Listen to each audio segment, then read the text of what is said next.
Jusqu'à 13h, Côte-Nord. Attitude. Côte-Nord. Côte-Nord. Attitude. Bon mardi midi tout le monde et bienvenue à notre émission d'actualité et d'affaires publiques à Pure FM. Jean Saint-Pierre et Tommy Auger avec vous à l'animation de Côte-Nord Attitude. Bonjour Tommy. Bonjour. Bonne tempête, il y en a un autre qui s'en vient. Merci. L'hiver est pas fini. C'est correct, c'est correct, nous on a du gazon dans notre studio. C'est déjà le printemps dans notre beau studio. C'est magnifique, hein? Ouais. On a des fleurs, des papillons, des petits oiseaux. J'ai même les pieds sur de la pelouse. Tout ça grâce à un beau commanditaire qui nous équipe notre studio, qui porte son nom d'ailleurs maintenant. Et on va en parler de la tempête, Tommy, avec Marie-Josée Ouellette de la Sûreté du Québec. On sait maintenant la Sûreté du Québec travaille en mode prévention quand il y a des tempêtes. On déclenche une opération avant la tempête parce qu'on veut justement inviter les gens à respecter, à adapter. En fait, c'est vraiment ça, là, le slogan de la Sûreté du Québec en temps de tempête. On adapte notre conduite aux conditions hivernales. Marie-Josée Ouellette sera avec nous pour nous parler de la prochaine tempête et puis des bons comportements à avoir sur les routes. Là. Je vous rappelle qu'on parle d'une vingtaine de centimètres de neige à compter de cette nuit et ça va se poursuivre avec de la poudrerie demain. Donc, faut toujours être très prudent puis bien planifier ses déplacements. Ce matin, on a été convoqué au musée Chapoutoine. Le conseil de bande ITUM était presque au complet sur place. Il manquait pratiquement juste le chef. On va s'entretenir avec William Fontaine de la situation au conseil de bande. On lance une consultation. On connaît le dossier du code électoral, hein, entre autres. Les Inuits qui ne vivent pas sur le territoire de la réserve n'ont pas droit de vote. Et là, le peuple a droit de s'exprimer. C'est le temps. Il y aura plusieurs rencontres. Même les gens qui sont à l'extérieur de la région là pourront s'exprimer. Il y a plusieurs documents, même une vidéo qui roule sur Facebook et sur Internet pour inviter les Inuits à participer à cette consultation. On parle de la situation au conseil de bande et du futur code électoral de la communauté de Ouachat-Maliotenam avec William Fontaine en entrevue vers 12h25 sur nos ondes. On va parler de ski aussi, Tommy. Ben oui, là, la saison est quand même plus que bien entamée. On a de la neige en masse. Peut-être un peu froid, là. Les gens de la station récréo-touristique Galix n'ont pas été très chanceux durant la semaine de relâche, qui est une grosse semaine normalement pour eux à cause des froids assez intenses.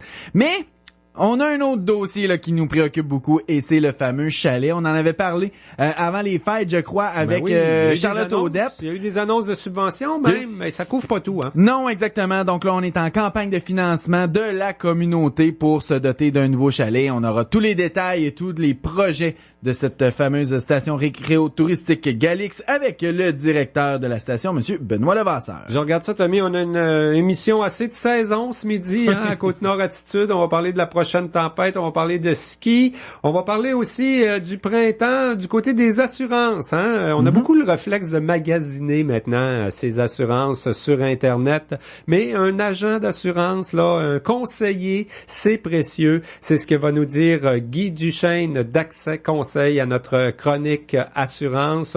On parle aussi du printemps là comme saison où souvent on va changer de voiture, saison où souvent on va planifier des rénovations également.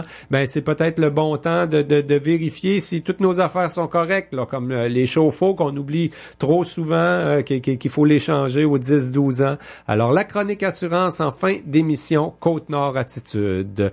Dis-moi donc, du côté de Cogeco TV, tu nous as préparé des belles choses cette semaine. On va vous parler au curling en fin de semaine. Oui, évidemment, on va revenir sur le championnat provincial des maîtres en curling de ce week-end. On était présents là, pour capter les deux finales, soit celle des hommes et celle des femmes.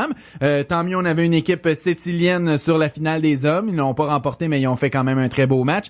Je vous parle également de la nouvelle urgence là, qui a été annoncée par le ministre Barrette. Ça fait entre autres partie de mes sujets à connecter sur cette île et Port-Cartier de cette semaine. Oui, il y a eu beaucoup de visites ministérielles la semaine dernière, donc ça va être au menu aussi à Cogeco TV, entre autres celle de Monsieur Barrette. Exact. Et avant cette série d'entrevues sur nos ondes à Côte-Nord Attitude, on vous propose à l'instant un bulletin d'information régionale. Actualité Pure FM. D'abord, Claude Bureau annonce son départ à la retraite à titre de directeur général de la ville de Sept-Îles. Il a confirmé l'information à la séance publique du Conseil hier soir. Claude Bureau est à l'emploi de la ville depuis bientôt 32 ans. Il occupe le poste de directeur général depuis 16 ans. Il quitte en bons termes avec les élus municipaux et fier du travail accompli. Il a été associé à tous les grands dossiers traités par la ville de Sept-Îles au cours des dernières décennies. Claude Bureau se dit ouvert à d'autres défis professionnels, mais n'a pas d'autre emploi en vue pour l'instant. La ville donne un mandat à l'Union des municipalités du Québec pour l'aider à recruter un nouveau directeur général. Le départ de Claude Bureau est prévu dans 9 mois. Un accident avec une voiture a causé des blessures mineures à un motoneigiste qui a tenté de traverser la route 138 au mauvais endroit au canton Arnaud. Le motoneigiste s'est vu octroyer, en plus d'un constat d'infraction par un policier, un constat d'infraction, j'ai de la misère ce midi, par un policier de la Sûreté du Québec. L'accident est survenu près de du Végétarien à Sept-Îles, près de 13h30 hier. Et puis, on a parlé de visites, de semaines de relâche très politique la semaine dernière avec les visites de Martin Coiteux, Pierre Arcan, Monsieur Barrette.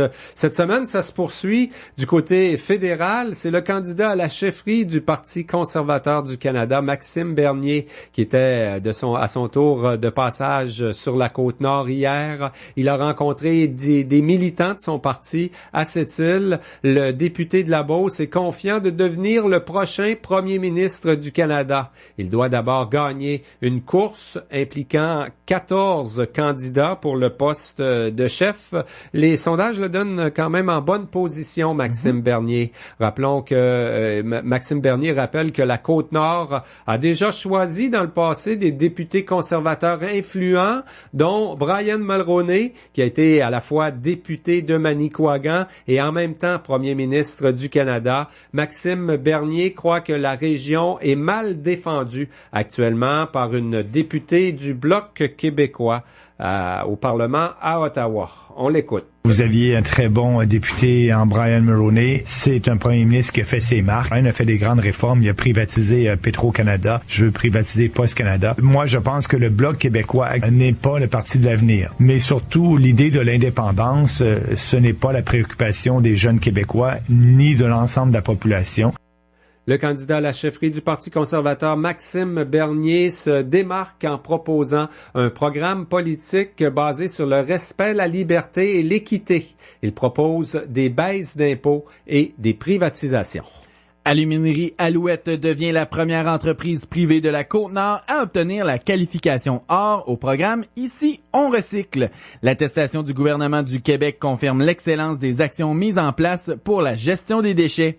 Alouette a réduit d'au moins 2/3 la quantité de matière acheminée au site d'enfouissement de la ville de Sept-Îles. Le nouveau vice-président aux ressources humaines responsable de la santé, sécurité et l'environnement à l'aluminerie, Dominique Denicourt, remarque une attention constante de tous les employés envers l'environnement. Alouette se définit comme un leader éco-responsable qui place le développement durable au cœur de ses actions depuis plus de 25 ans. L'aluminerie de Sept-Îles a intégré le programme Ici on recycle en 2008. Elle a amélioré ses performances pour passer au niveau 2 en 2010. L'entreprise atteint maintenant le niveau 3, la plus haute distinction du programme de Recyc Québec. Le club de Sept-Îles a réalisé avec succès la 3e journée Rotary le samedi 4 mars. Environ 250 personnes ont participé à une vente de garage et des activités familiales. Ça se déroulait au sous-sol de l'église Marie-Immaculée. La journée Rotary a rapporté 1300 $ à la maison de soins palliatifs L'Élim des Sables. Elle visait aussi à mieux faire connaître le club Rotary, qui est un regroupement autant d'hommes et de femmes d'affaires impliqués dans leur communauté. Et puis au cours des prochaines heures, la Sûreté du Québec déclenchera une opération Griffe dans la région Côte-Nord puisque les conditions météorologiques et routières risquent de se détériorer. On en parle avec une agente de la Sûreté du Québec responsable des communications, Marie-Josée Ouellette, qui sera avec nous dans quelques instants à Côte-Nord Attitude. Attitude. La salle de spectacle Jean-Marc Dion présente ce mardi 14 mars à 20h la pièce de théâtre Le Tour du monde en 80 jours, mettant en vedette Benoît Gouin, une coproduction du TNM. Au plaisir de vous revoir dans 80 jours, messieurs. Ce classique de Jules Verne vous convie à redécouvrir le monde sous un angle nouveau tout en questionnant notre obsession de la vitesse et notre rapport à l'autre. Des billets sont encore disponibles au 962-0100 ou achetez-la en ligne en tout temps au www.spectacle-7-il.com. Votre salle de spectacle présente pour vous sur Facebook. À moi, le temps. Pain blanc ou pain brun? L'œuf ou l'enveloppe? Bon, Victoria ou Champlain un matin? Vous êtes prêts pour plus de choix? Pendant l'événement Mon Choix de Nissan, faites le choix de la Sentra SV avec ensemble style offerte à 214 $ par mois pendant 39 mois. C'est comme payer 49 $ par semaine grâce au rabais Mon Choix inclus. Ou choisissez le crédit pièces et accessoires de 1625 $ sur les Sentra. Comptant initial de 995 $ requis, des conditions s'appliquent. Visitez choisissez-nissan.ca ou votre concessionnaire Nissan. Jusqu'à 13h. Côte-Nord. Côte-Nord. Attitude. Pure FM 94.1. Eh bien, on s'entretient avec une agente de communication de la Sûreté du Québec. On va déclencher l'opération Griffe dans les prochaines heures parce qu'il y a une grosse tempête de neige qui s'annonce encore dans l'est du Québec qui va affecter directement Sept-Îles et Port-Cartier. Marie-Josée Ouellette, bonjour. Bonjour. Peut-être expliquer là l'opération Griffe, c'est qu'on veut intervenir à prévenir les tempêtes. Là. On intervient en amont avec cette opération-là. C'est ça, c'est une opération qui est déclenchée avant la tempête et on veut faire de la prévention sur les comportements à changer lors de tempêtes. Et là, ce qu'on va faire, on va aussi augmenter nos présences sur les routes, mais c'est surtout un message de prévention.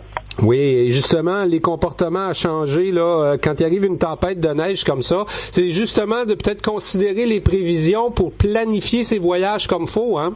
Oui, planifier les déplacements. On peut toujours se servir de 511 pour savoir l'état des chaussées. On peut également partir un petit peu d'avance pour être moins pressé. Les comportements à risque, là, c'est souvent lié à la vitesse et il y a également un comportement une conduite à adapter aux conditions routières. Donc, on va augmenter la distance avec le véhicule qui nous précède. On va diminuer notre vitesse puis on va être un petit peu plus vigilant. Oui, Québec 511, c'est toujours la meilleure façon de connaître l'état des routes. C'est à considérer justement, hein, quand il y a le moindrement de la neige, c'est plus glissant. Je pense que le meilleur réflexe, c'est la distance avec le véhicule précédent, comme vous venez de le dire. Oui, il y a aussi des comportements qu'on peut changer, malgré que c'est pas juste lors des tempêtes, là, mais de s'assurer que notre véhicule il est bien déneigé, que les feux et les phares sont bien dégagés et qui sont allumés. Ça, c'est des comportements qui peuvent être modifiés. Rappelez-vous aussi que c'est pas parce que la vitesse maximum est de 90 km, exemple, que lors de conditions routières difficiles, ben cette limite-là, ben elle peut être changée.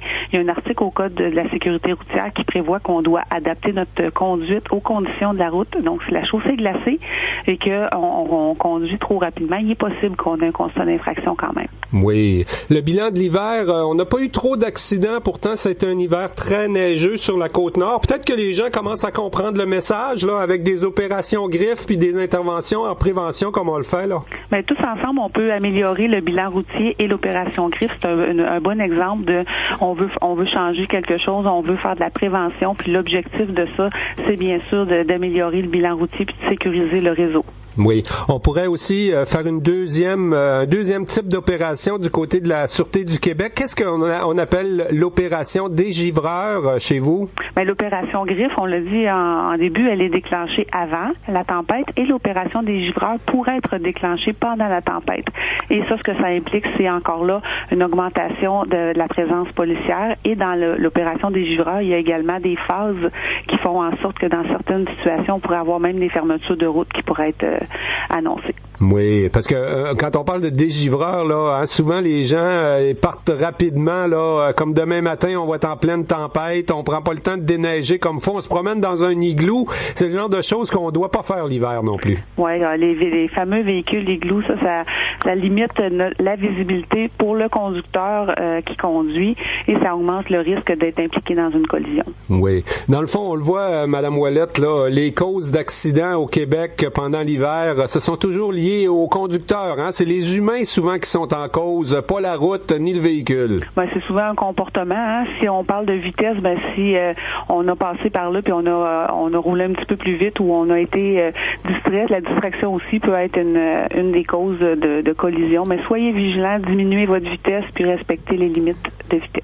Oui, l'entretien du véhicule, c'est donc important aussi. Et quand vous parlez de limite de vitesse, comme vous l'avez mentionné, elle change. Hein? Dans le fond, le policier a comme un pouvoir discrétionnaire de dire que, là, les conditions permettent pas de rouler à 90 là, sur la route 138 à 60, 70. On pourrait même donner des tickets même en bas de la limite affichée, là. C'est ça. L'article prévoit là, que si le policier constate que la vitesse d'un automobiliste est pas adaptée aux conditions routières, il peut avoir un constat d'infraction qui est émis. Oui. Et je voulais parler aussi d'un événement qui est survenu hier, là, un motoneigiste qui a traversé la route 138 au mauvais endroit. Quand même, c'est important hein, pour les motoneigistes de respecter les lieux de traverse des rues principales. Là. Hier, ça s'est fait sur la 138 près de Sept-Îles. On n'a pas vu d'accident mortel dans notre région en motoneige, mais c'est le genre de choses qu'il faut vraiment être prudent là. Oui, les sentiers de motoneige là, sont balisés. Les seuls endroits où les motoneigistes peuvent traverser des chaussées ou des voies publiques, là, c'est aux endroits indiqués. Oui. On va souhaiter une bonne tempête, Madame Ouellette, en espérant que c'est la dernière sur la Côte-Nord. Peut-être qu'il va en avoir d'autres encore, là, mais la conduite hivernale, c'est important de ralentir un peu, de faire attention. Exactement, d'être prudent. Marie-Josée Ouellette de la Sûreté du Québec, un gros merci pour cette entrevue radio. C'est un plaisir. Jusqu'à 13h. Côte-Nord. Côte-Nord. Attitude. Vous écoutez Côte-Nord Attitude, en direct du studio C'est-il Embellissement Nutri de Côte-Nord.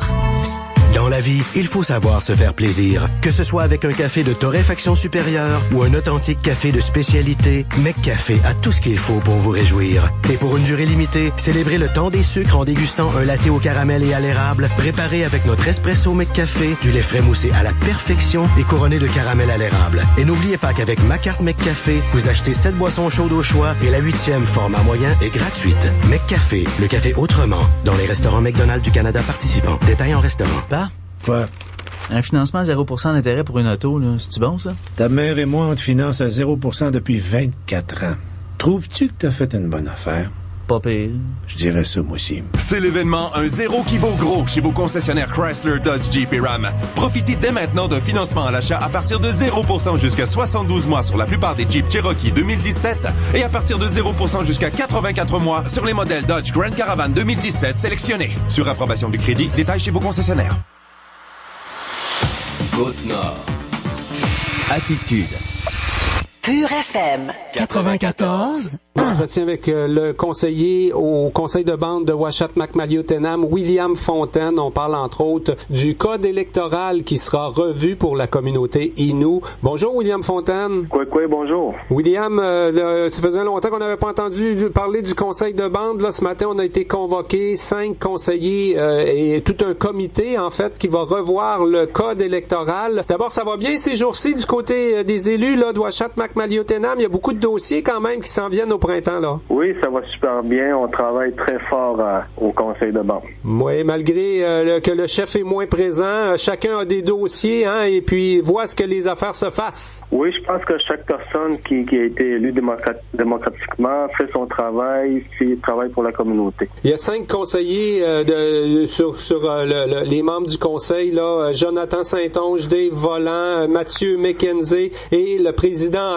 Antoine Grégoire qui font partie d'un comité. On va revoir le code électoral. Ça fait longtemps que ça jase, ça, à Ouachata-Macmalieu-Tenam. Oui, ça fait longtemps. Je pense que ça fait que le code électoral est plus de 20 ans aujourd'hui. Puis on est très heureux. On a été fébrile un peu là de pouvoir aboutir à ce travail-là, de donner un point de presse aux médias aussi, puis d'informer la communauté sur l'éventuel exercice qu'on a à faire. Oui, il y aura des rencontres là entre le 29 mars et jusqu'au 19 avril, plusieurs rencontres. Les gens pourront participer à cette consultation. En fait, on a beaucoup entendu parler, nous autres, des hors-réserve, là, des Inuits qui ne vivent pas sur le territoire de Uashat-Makmaliotenam.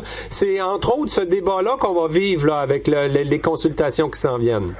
En fait, ça a été comme l'enjeu important. On a été comme un peu forcé aux dernières élections. Il y a eu une démarche citoyenne des hors-réserves qui ont fait une pression au niveau juridique. Et puis, la Cour nous force un peu à faire l'exercice pour définir clairement le code électoral. Oui. En fait, on voudrait pas justement que ce soit les tribunaux qui prennent la décision à la place des élus à Uashat-Maliotenam.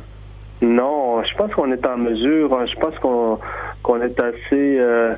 On va prendre nos responsabilités, puis on va définir le code. On va travailler avec la communauté. On va inviter la communauté, l'électorat, des membres de la communauté qui ont 18 ans et plus. On les invite fortement à venir participer à cet exercice-là. Oui, quand on parle des Inuits qui vivent hors réserve, ça représente quand même quelques centaines de personnes qui sont originaires de Uashat ou de Maliotenam qui pourraient avoir droit de vote, éventuellement avoir droit de siéger au conseil aussi. Oui. Près d'une centaine environ. Là, je connais pas le nombre exact, mais je pense, comme je l'ai dit, je pense que ces gens-là aussi veulent faire valoir leur droit de vote aussi. Puis moi, j'ai pas de problème à ce qu'ils expriment aussi leur opinion, leur droit de vote. Oui. Donc, on va écouter tout le monde. Pour l'instant, là, c'est une consultation. Comment va se prendre la décision après ça, là? Parce qu'il peut y avoir des idées qui vont dans un sens ou dans l'autre, qui sont complètement contradictoires quand même, là. Il va falloir que quelqu'un prenne les décisions finales après. Ben, on va s'asseoir encore. On n'a pas vraiment, on s'est posé ces questions-là. Comment qu'on va faire l'acceptation? Puis, le comité du code électoral travaille fort pour vraiment se pencher sur ces questions-là, d'éventuelles questions qui peuvent être posées puis qui peuvent peut-être nous ralentir un peu dans notre démarche. Mais sauf que le souhait puis le travail, l'objectif du comité actuel, c'est la population qui va décider un peu là, de tout là, du contenu du code électoral. Donc, on pourrait aller même jusqu'à un référendum, quoi, pour que tout le monde puisse voter sur la proposition finale qui va être retenue, là? Je te dirais pas un référendum à l'heure actuelle.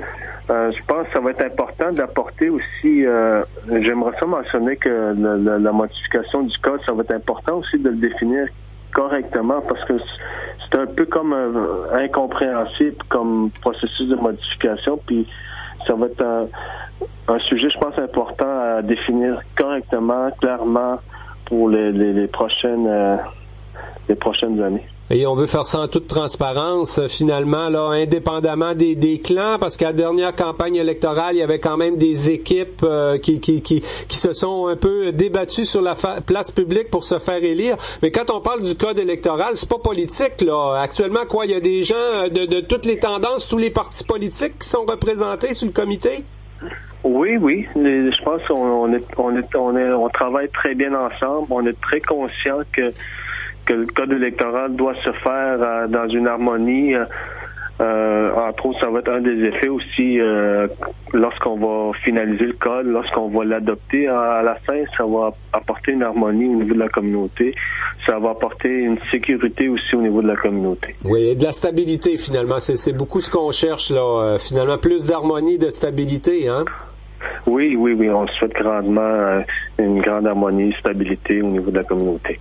En tout cas, on peut s'attendre à une bonne participation des Inuits. J'imagine que c'est un dossier chaud dans la communauté, mais on met le paquet, hein. On donne le temps aux gens de participer. Ça peut se faire, même les gens, là, comme les étudiants, par exemple, qui sont à l'extérieur. Il y a une vidéo de promotion présentement, probablement sur le site Internet d'Itum, mais il y a quand même plusieurs séances là, pour que les gens puissent s'exprimer à volonté. Oui, tout comme l'individu qui exerce son droit de vote, qui est très, très important. Je pense que participer au processus de modification du code électoral, je pense que elle devient plus importante. On est en train de définir l'avenir de la communauté, comment qu'on va s'autodéterminer. Oui. Et actuellement, ça va bien quand même. On le sait qu'il y a quand même eu des partis politiques la dernière fois. Là, le chef est moins présent. Il y a quand même plein de dossiers importants. On pense à la détresse sociale, la police également, la SPUM, tout ça. Le travail se fait du côté du conseil de bande Ouachata-Maliotenam? L'ensemble du conseil est très conscient de ce qui se passe au niveau de tous des enjeux actuels, puis on met nos énergies à chercher des solutions qui vont être bonnes pour la communauté, puis je pense la table actuelle prend ses responsabilités pour qu'on puisse travailler ensemble pour pas s'amener à une division. On est unis. Oui, donc on essaye d'être unis le plus possible. Est-ce que ça veut dire qu'il y a des dossiers qu'on peut moins traiter parce qu'on serait divisé, quoi? On élimine des discussions qu'on peut pas faire, ou si on est capable quand même de voir à l'ensemble un conseil de bande, c'est beaucoup plus gros qu'une municipalité, je dirais, là, parce qu'on a aussi des mandats en santé, services sociaux, en éducation. Il y a quand même plein de choses qui doivent continuer, hein? Oui, on poursuit. Chaque individu, chaque élu poursuit son travail dans ces dossiers qui lui ont été donnés par le chef. Et puis, je pense que tout le monde fait son travail. À l'heure actuelle, on souhaite compléter le travail d'ici la mi-juin. Puis ça va être un exercice. Je pense que le focus doit être sur le code électoral. Puis on invite la communauté, puis on s'invite à travailler fort pour bien définir ce code électoral. Oui. Et finalement, on a quand même du temps, hein, parce qu'il n'y a pas d'élection en 2017 ni en 2018. On a été élu en 2016, donc vous êtes en poste jusqu'en 2019. Le code électoral devrait être changé pour la prochaine élection à Ouachata-Maliotenam en 2019. Oui. Ça va être en 2019, les prochaines élections qui vont être appliquées, qui vont être en vigueur, ce code électoral. Eh bien, William Fontaine, on va suivre ce dossier-là comme d'autres de très près. Là, entre autres, il y a les projets d'éoliennes, il y a plein de choses qu'on veut faire ensemble, les communautés Innu et non autochtones à Ouachata-Maliotenam. Le conseil de bande continue d'ailleurs, hein, d'avoir des relations avec la ville, des relations avec plein d'organisations non autochtones. Tout ça, ça passait pas juste par le chef finalement. Non, on poursuit nos démarches de relations avec les autres instances aussi, les non-autochtones, puis avec les autochtones aussi. Mm-hmm. Le développement social et le développement économique, ça reste vos priorités actuellement, quoi? Oui, on poursuit toujours, je pense, comme je l'ai dit tantôt, chacun fait ses démarches pour faire le meilleur avancement. Chaque élu porte des dossiers qui le concernent, puis je pense que chaque élu fait son travail, fait de son mieux pour faire avancer la communauté. Eh bien, William Fontaine du conseil de bande de Ouachata-Maliotenam, un gros merci pour cette entrevue radio. Un gros merci à vous. Attitude.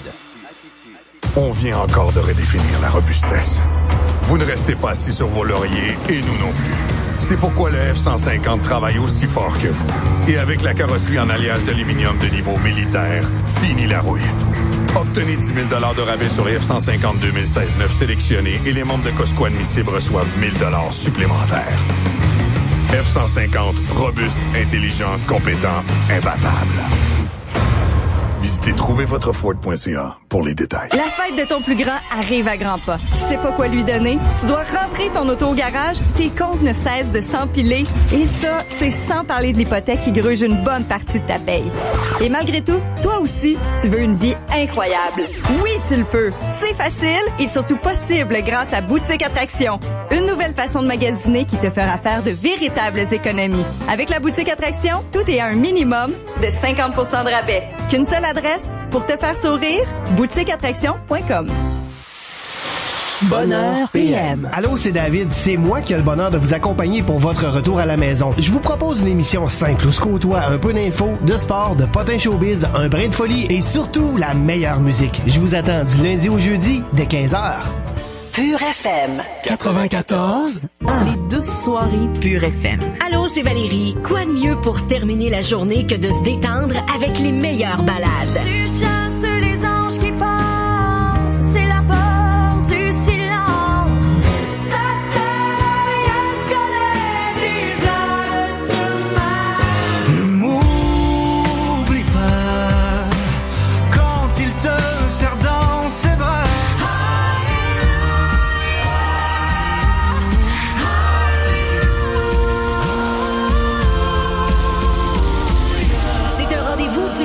jeudi de 19h à 21h dans les 12 soirées Pure FM. Pure FM.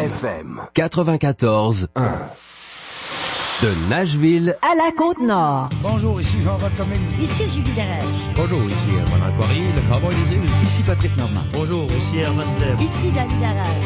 C'est un rendez-vous au 94.1 ce samedi 17h. Pure FM. 94.1. Jusqu'à 13h. Côte-Nord. Côte-Nord. Attitude. Pure FM. 94.1. On annonce encore une vingtaine de centimètres de neige cette nuit et demain encore du beau temps pour le ski. Sans doute qu'en fin de semaine prochaine, ce sera encore très agréable de faire du ski alpin Galix. On a encore plein de beaux skis devant nous et on reçoit le directeur de la station récréo-touristique Galix avec nous pour en parler. Benoît Levasseur, bonjour. Bon midi. Bon midi. Donc, sautons tout de suite là, dans le sujet. Le fameux chalet, ça fait tellement longtemps qu'on en parle et là, on a lancé officiellement une campagne. Là, les gens vont se demander, normalement, ça, c'est pas supposé venir des gouvernements puis des instances gouvernementales, l'argent pour un chalet comme ça?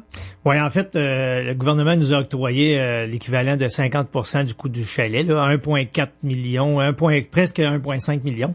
Par contre, avec tous les projets, les programmes Investissement Québec et ainsi de suite, et les sommes d'argent que la station avait déjà.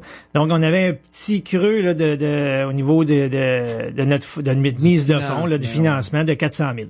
Donc, et ça, c'est la communauté qui doit réussir à aller le chercher. En fait, c'est ce qu'on demande à la communauté. Hein. On s'implique. Nous, à la station, on fait des efforts. Alors, on veut permettre aux gens de profiter puis aussi de participer à la levée de fonds puis à la construction de ce chalet-là. Pour une campagne de financement, on peut faire des soupers spaghettis, on peut faire des activités diverses. Vous, quel est le moyen que vous avez choisi? En fait, présentement, on a une campagne de financement, un don pour ma station, qui est sur les réseaux sociaux. Hein. On a notre page web qui a un bouton qui nous amène sur le site du don pour le don de la station. Il n'y a pas de mauvais dons. Tous les dons sont acceptés. Ouais. Et même à la station, les gens peuvent se procurer ce qu'on appelle la brique là, au coût de $300.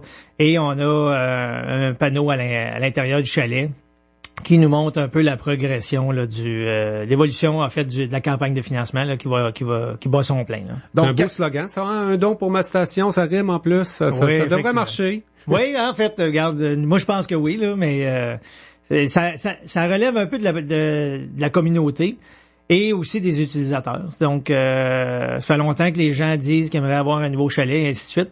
Donc, l'opportunité s'est présentée. Il nous reste à faire un petit bout de chemin pour y arriver et on est très confiants qu'on va y arriver. Et là, on va démystifier les choses un peu. Les gens ils disent, là, ils font appel à la communauté. Pourquoi ils font pas appel à leurs membres? C'est eux autres qui profitent de la station. N'importe qui, là. Il y a des activités pour tout le monde. C'est pas juste du ski, là, à la station. Non, effectivement, on parle du ski. C'est une station de ski, mais aussi c'est une station récréo-touristique. Hein. On a 25,5 km de sentiers de raquettes. On a des glissades sur tube. Il y a multitude d'activités.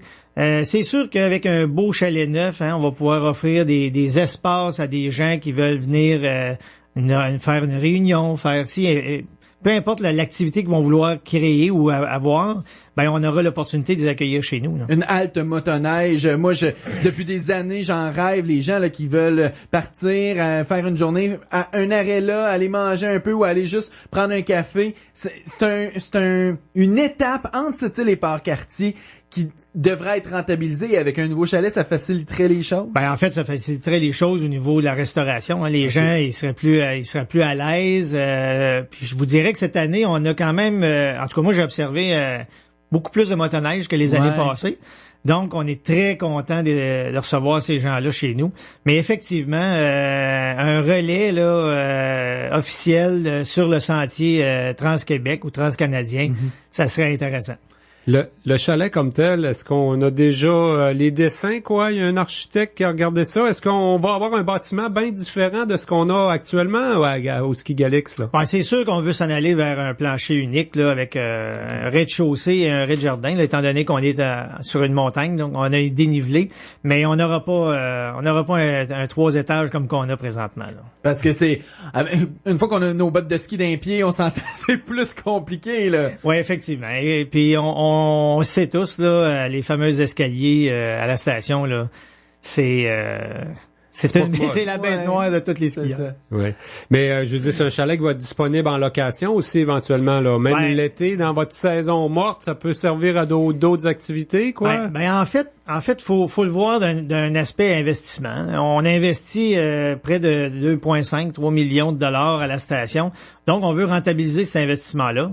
Les gens qui sont intéressés à faire un mariage, on a les installations de cuisine là, on a les installations du bar, on va les installations pour la musique.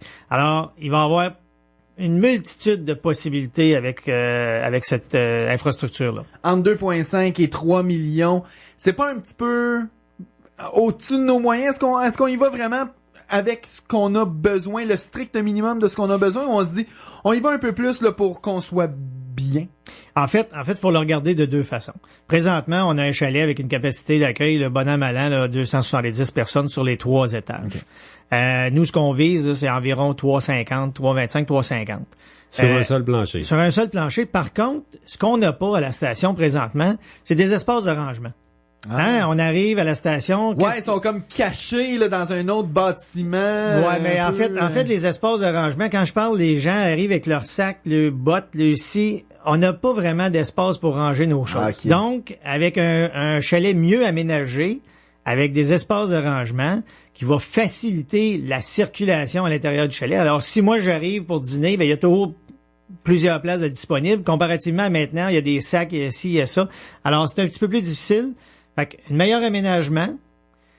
Au niveau des coûts, c'est sûr que le projet, quand on parle de 3,3 millions ou 2,6 ou peu importe, il est là-dedans, il y a compris le fameux tapis magique qu'on avait inclus dans le projet quand on avait soumis ça au gouvernement. Ça, c'était pour les pistes écoles, hein? Ça, c'est pour la pente école, effectivement. Donc, un tapis magique qui s'en va dans ce secteur-là, au coût environ là, à peu près là, de 150 000. Ça, pour les gens qui savent pas, là, dans le fond, c'est comme un tapis roulant, mais vraiment intégré dans la montagne. Donc, on n'a pas les fameux T-bars là qu'il faut se mettre entre les jambes et essayer de se tenir là-dessus. C'est vraiment, on embarque comme sur un tapis roulant et ça remonte. Effectivement, c'est un convoyeur. Okay. C'est simplement un convoyeur au niveau du sol. Alors, les jeunes en apprentissage, les jeunes de 3 ans, de 4 ans, sont beaucoup plus faciles pour eux de faire l'ascension. Ils font juste embarquer sur le tapis, ils les amènent à un certain niveau, ils débarquent du tapis et ensuite ils redescendent. Parce que même un T-bar, même pour un adulte, c'est pas évident. Oui.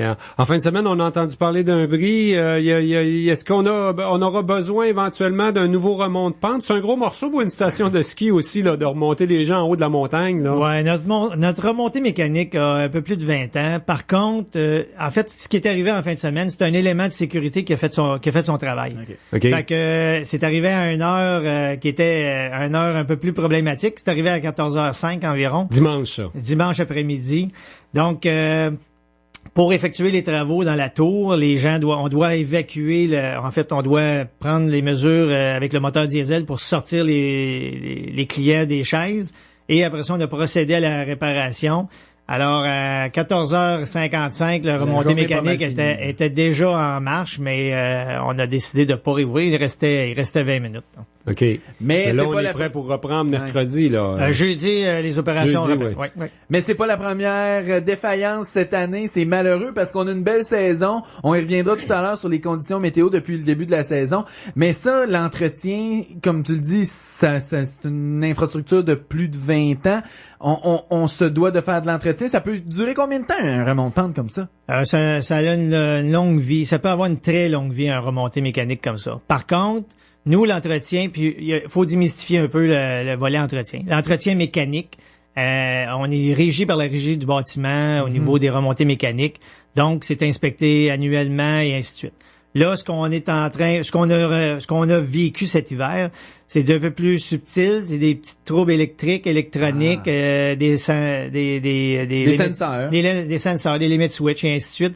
Alors, cet été, on va procéder à une inspection complète là, de l'ensemble des composantes électriques là, sur le remontée mécanique pour assurer un retour en force à l'automne. Mais présentement, moi, je peux vous confirmer que on va avoir un très beau printemps et on devrait pas avoir de bris mécanique. On devrait pas retourner en campagne de financement dans un an ou deux pour un autre, pour une remontée mécanique. Là, on le fait pour le chalet. On va laisser les gens tranquilles un petit bout de temps après ça. Là, on va avoir un beau centre de ski. Oui, effectivement. La remontée mécanique, faut comprendre une chose. Hein. Le chalet, c'est très bien. Ça fait des années qu'on en parle, le chalet. Je veux dire, il y a pas de doute à cette île qu'on avait besoin d'un nouveau chalet. Là. Oui, ça, il y a aucun doute là-dessus. Par contre, la remontée mécanique, ben c'est le cœur de la station. Donc, faut travailler vraiment là, sur cet aspect-là. On ferait de l'exercice en motadine de remonter à pied à chaque remontée. Je ferais pas grand descente dans ma journée. Il y aurait plus de monde qui irait au ski. Ouais, je vais revenir sur le chalet avant de revenir là, sur les autres équipements. Donc là, on a un chalet en vue. Les dates là, peut-être les dates limites là qu'il faut qu'on respecte là pour se dire on va vraiment voir un chalet arriver. Présentement, on est en appel d'offres pour architecture finale et ingénierie. Donc, ce volet-là est enclenché. On est en processus. La date butoir qui est le mois d'août 2017. OK. Cet été. Donc, notre plan financier, nos plans et devis finaux et ainsi de suite, les coûts de construction finaux doivent être transmis au gouvernement pour approbation finale. OK. Et après ça, c'est la construction qui devrait débuter. Donc, présentement, là, on est tellement dans un nouveau chalet que on n'investira plus d'argent ou pas d'argent à moins qu'il y ait vraiment quelque chose de majeur sur le chalet actuel. Ben, présentement, ça fait quand même plusieurs années qu'on n'investit pas sur le chalet. On a fait quelques petits travaux cet été là, d'ajustement, comme on devrait faire là, tout le temps. Mais par contre, les investissements, on n'en fait pas là, sur le chalet. On fait un maintien. Là. Et là, un autre gros changement à l'intérieur même du chalet, c'est la concession de la cafétéria qui a été remis aux gens de la production. C'est bien ça? Oui, effectivement. On a fait un changement. Les Frères Range. Oui, effectivement. C'est les Frères Range maintenant qui opèrent la restauration à la station. Mm-hmm. Je vous dirais que dans un souci de... Vous n'êtes pas des restaurateurs, vous. Ben, en fait, c'est ça. Nous, là, notre créneau, c'est les activités de plein air, c'est les activités de glisse. Donc, gérer un restaurant, ça paraît pas, là, mais pour l'avoir géré, là, c'est quand même complexe. Au niveau des pertes, au niveau de tous ces petits aspects-là. Alors, avec l'association avec les Frères Range, ben, eux autres, ils ont, avec la diversité qu'ils ont au niveau de la restauration à cette île, ça permet une meilleure variété, ça permet des produits beaucoup plus frais. Pouvoir d'achat. Pouvoir d'achat. Ouais.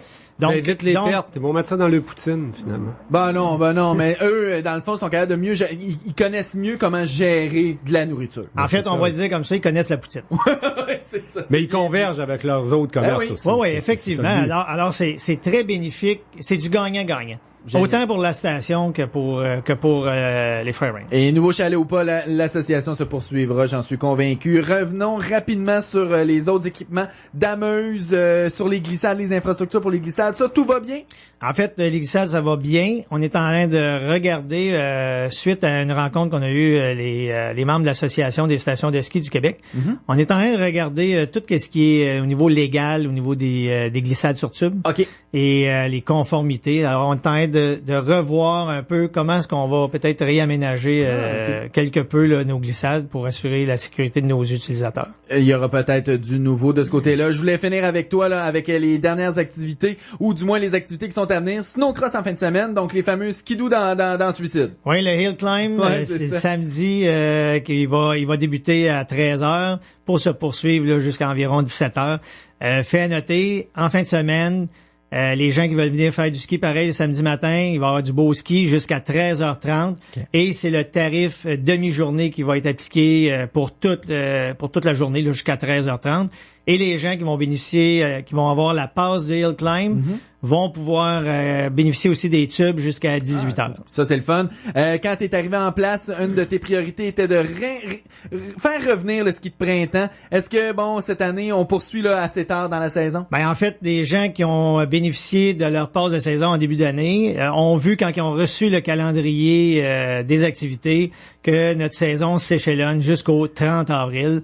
Donc, on va bénéficier de ski de printemps, avec aussi nos samedis Célébrons le printemps. OK. Avec l'aide de la patrouille canadienne de ski, avec les barbecues au sommet, tir sur neige, musique et ainsi de suite. Est-ce qu'on va avoir un fameux étang là où les gens essaient de le traverser en bobette puis en boxeur? Je penserais pas, mais par contre, pas cette année, mais par contre, on va quand même bénéficier de ce feeling-là de ski de printemps. On fixe toujours une date de fin de saison d'avance, hein, mais est-ce que on pourrait prolonger au mois de mai? Il y a beaucoup de neige à fondre, là, on sait jamais. Peut-être la première fin de semaine de mai qu'il faut encore beau pour faire du ski. Oui, en fait, les calendriers sont faits en fonction toujours d'une moyenne de température. Donc, cette année, on a fixé en fonction de un peu ce qu'on avait vécu l'année passée. Il y a des années à cette île de neige régulière. Et si éventuellement on a l'opportunité, on prolongera si la clientèle est au rendez-vous. On dira pas non. Non, effectivement. Monsieur Benoît Levasseur, directeur de la station récréo-touristique Galix, on rappelle la campagne de financement au sommet pour mon chalet, c'est bien ça? Un don pour ma station. Ah bon, mais le mien était pas pareil. Donc rendez-vous sur le site internet là pour tous les détails. Merci beaucoup Benoît. Merci à vous. Côte-Nord. Attitude. Absolument fan. Avec Maxime Lamontagne. Absolument fan. Vous êtes des vrais, des passionnés de hockey. Vous aimez tout savoir. Joignez-vous à moi en fin de journée pour les principales nouvelles du monde du hockey avec l'équipe du site absolumentfan.com. Des nouvelles de l'expansion de Las Vegas aux séries éliminatoires de fin de saison, en passant par les rumeurs les plus folles du web. Rien ne va vous échapper et vous serez les premiers informés. Soyez au rendez-vous. Absolument fan. Du lundi au vendredi à 17h17 au 94.1. Je suis le super-héros de la boutique attraction. Non, ça manque de conviction. Je suis le super-héros de la boutique attraction. Ouais, ça c'est bon. Es-tu rendu que tu parles tout seul? Non. Me semble. Et mon super-héros préféré possède quel pouvoir? Ben là, le pouvoir de faire économiser. Avec la boutique Attraction, c'est 50% de rabais minimum sur plusieurs produits partout au Québec. Hôtels, restaurants, divertissements, boutiqueattraction.com, de tout pour plaire à chaque super-héros qui sommeille en nous. Ah, ils m'ont pas parlé de la douleur? Qu'est-ce qu'ils vont dire au bureau? Non, je vais rien dire au bureau. Seulement à Marie et aux enfants. Mais pas maintenant, là. Je leur dirai plus tard. Apprendre qu'on a un cancer, c'est un coup dur. Pour nous, comme pour nos proches. La Société canadienne du cancer s'engage à répondre à vos questions sur le cancer, à vous offrir un soutien affectif, matériel et financier. Communiquez avec un de nos spécialistes. 1-888-939-3333 ou cancer.ca. Société canadienne du cancer. La chronique d'assurance vous est présentée par Accès Conseil Mainguy Gagnon-Rochette, votre cabinet de services financiers et courtier en assurance de dommages par excellence à cette île. Au 493C Avenue Brochu, 88-962-6916.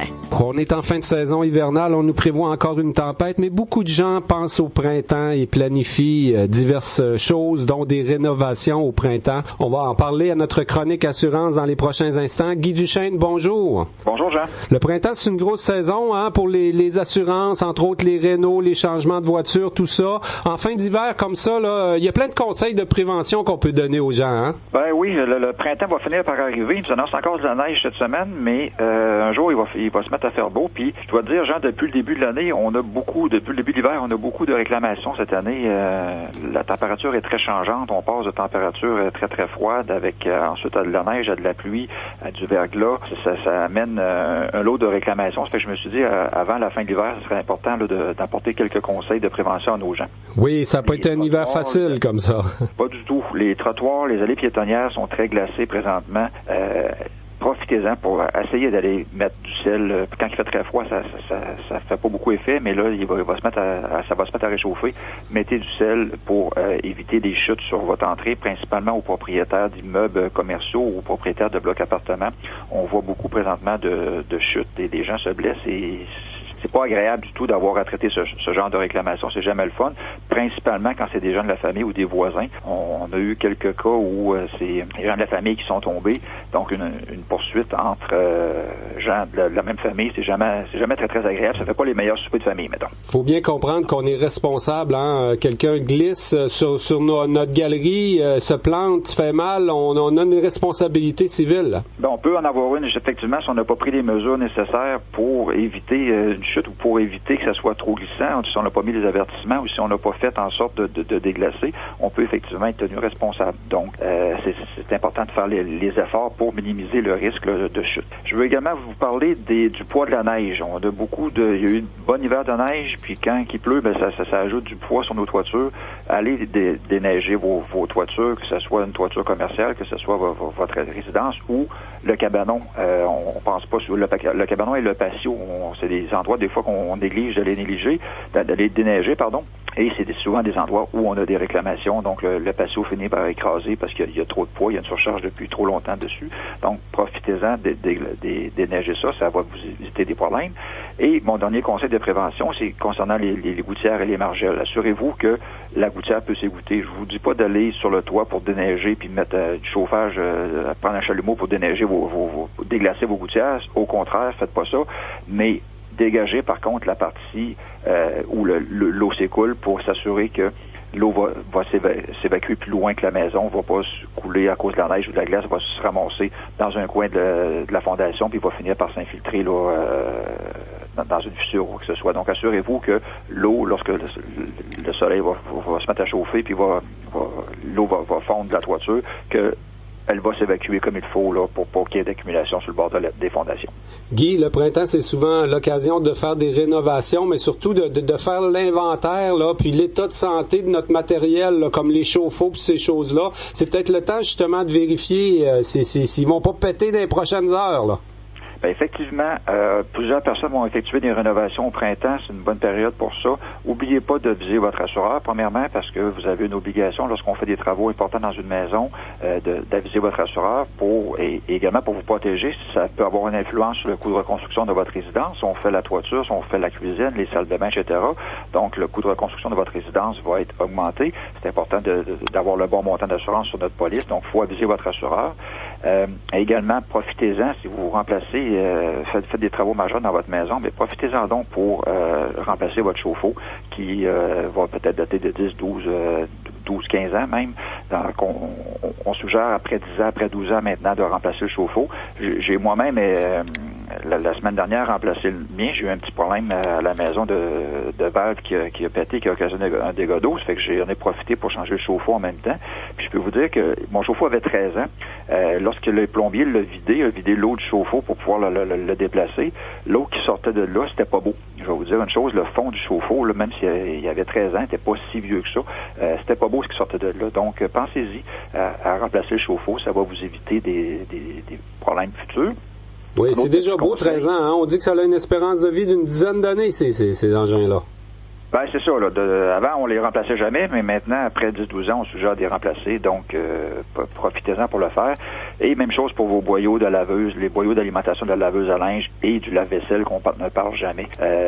S'ils ont plusieurs années, profitez-en pour les remplacer. Ça évite des gros problèmes. Oui, le printemps, c'est souvent la saison où on change de voiture, on magasine des nouveaux engins également, comme des bateaux, des VTT, ces choses-là. Il y a beaucoup de gens qui magasinent sur Internet pour les assurances sur leur véhicule. Il y a peut-être des choses à faire attention, hein? Ben, de plus en plus, il y a beaucoup de facilités maintenant de magasiner sur Internet, comme dans tous les domaines. L'assurance ne fait pas exception.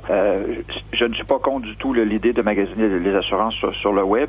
Par contre, il faut bien faire attention, puis il ne faut pas oublier le rôle de conseil. Je pense que l'assurance est un domaine particulier où on a beaucoup de différentes protections que l'on peut souscrire. Avoir les conseils d'un courtier d'assurance, c'est important. Je vous suggère fortement de contacter votre courtier si vous faites un magasinage sur Internet. Assurez-vous, contactez un courtier ensuite pour vous assurer que vous choisissez les bonnes protections.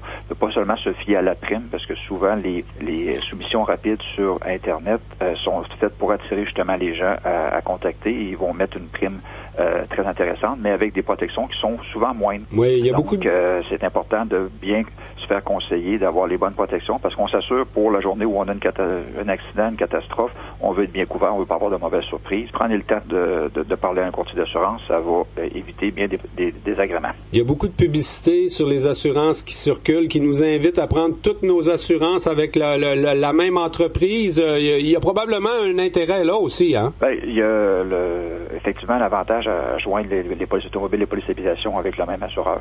Vous avez avoir une meilleure tarification bonifications, des rabais qui s'appliquent à ce moment-là. Et lorsqu'il arrive une réclamation, c'est également plus simple si tout est avec le même assureur. Par exemple, si on a un vol de véhicule automobile avec des biens à l'intérieur, bien, si tout est avec le même assureur, c'est beaucoup plus simple lorsqu'il arrive une réclamation. Et de travailler avec un conseiller, c'est tellement plus humain finalement. Vous en avez des très compétents d'ailleurs au bureau d'Accès Conseil ici à Sept-Îles. Là. Travailler avec un être humain, je pense que ça répond à toutes nos questions plus facilement que sur Internet. Hein? Ben, je pense que oui. En tout cas, c'est pour ça qu'on est là. Donc, pour bien conseiller nos gens. Donc, vous pouvez nous contacter au 962-6916 ou venir nous voir et ça nous fait toujours plaisir. Eh bien, Guy Duchesne, spécialiste en assurance de chez Accès Conseil. Un gros merci pour cette chronique aujourd'hui. Merci, Jean. Bonne journée. La chronique d'assurance vous a été présentée par Accès Conseil Mainguy Gagnon Rochette Assurance. Vous avez des interrogations? Faites-nous les parvenir à info@commercialpurefm.com. Il nous fera plaisir d'y répondre dans cette chronique. Pour tous vos besoins, Accès Conseil Mainguy Gagnon Rochette Assurance. 493C Avenue Brochu. 88 962 6916.